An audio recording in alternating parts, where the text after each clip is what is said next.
Hello বন্ধুরা, কেমন আছো? আশা করি অনেক ভালো আছো আর আমিও অনেক ভালো আছি। আজকে নিয়ে চলে আসলাম তালপিঠে। তালপিঠে করতে গেলে প্রথমে তালটাকে ধুয়ে খোসা ছাড়িয়ে পরিষ্কার করে নিতে হবে।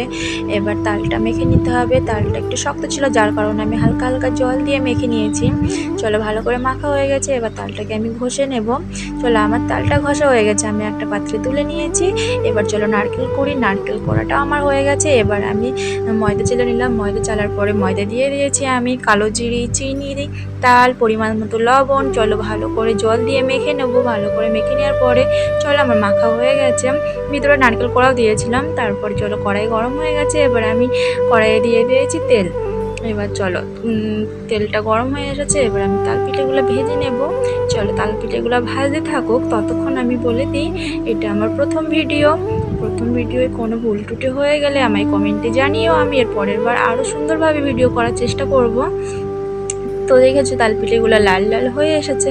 এবার চল ভালো করে ভেজে নিয়েছি। এবার তুলে নিলাম। তুলে নেওয়ার পরে দেখেছো ভিতরে কত সুন্দর লাগছে। আমার এই তালপিঠের রেসিপিটা যদি ভালো লেগে থাকে লাইক কমেন্ট শেয়ার করো।